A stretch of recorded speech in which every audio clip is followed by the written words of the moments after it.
les portées de ton gros et de ton menu bétail.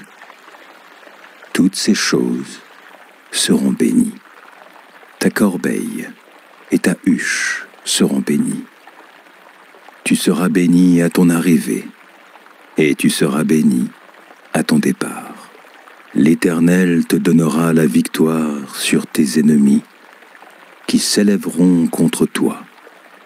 Ils sortiront contre toi par un seul chemin, et ils s'enfuiront devant toi par 7 chemins.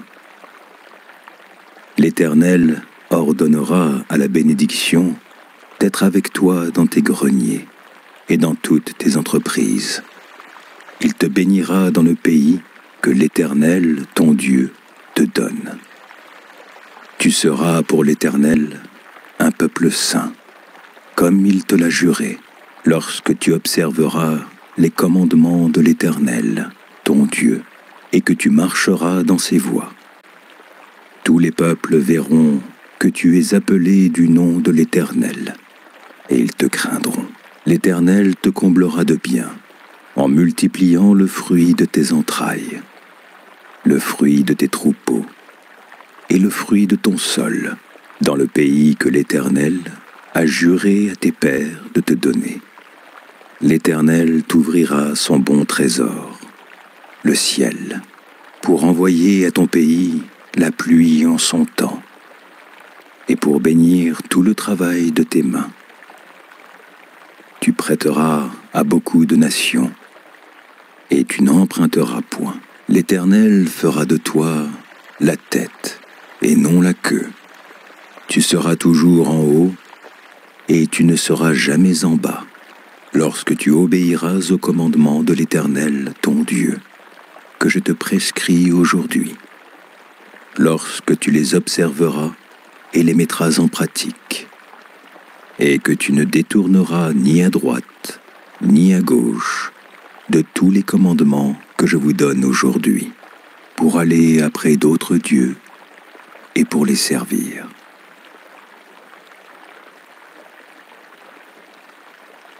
Galates, chapitre 6.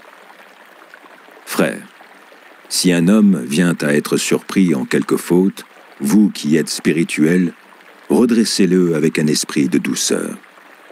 Prends garde à toi-même, de peur que tu ne sois aussi tenté.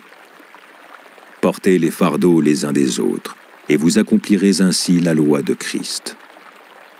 Si quelqu'un pense être quelque chose, quoiqu'il ne soit rien, il s'abuse lui-même.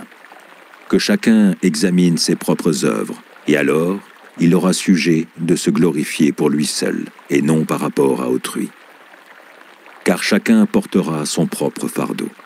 Que celui à qui l'on enseigne la parole fasse part de tous ses biens à celui qui l'enseigne. Ne vous y trompez pas. On ne se moque pas de Dieu. Ce qu'un homme aura semé, il le moissonnera aussi. Celui qui sème pour sa chair moissonnera de la chair la corruption. Mais celui qui sème pour l'esprit moissonnera de l'esprit la vie éternelle.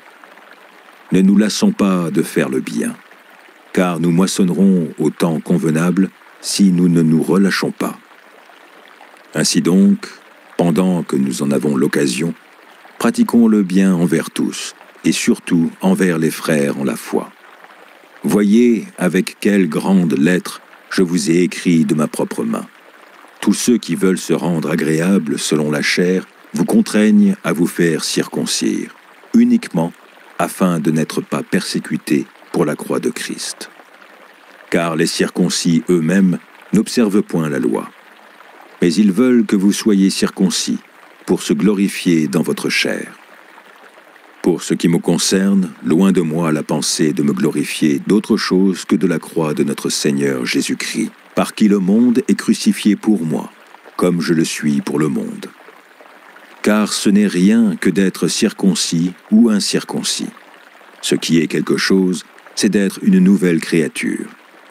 Paix et miséricorde sur tous ceux qui suivront cette règle et sur l'Israël de Dieu. Que personne désormais ne fasse de la peine, car je porte sur mon corps les marques de Jésus. Frères, Que la grâce de notre Seigneur Jésus-Christ soit avec votre esprit. Amen.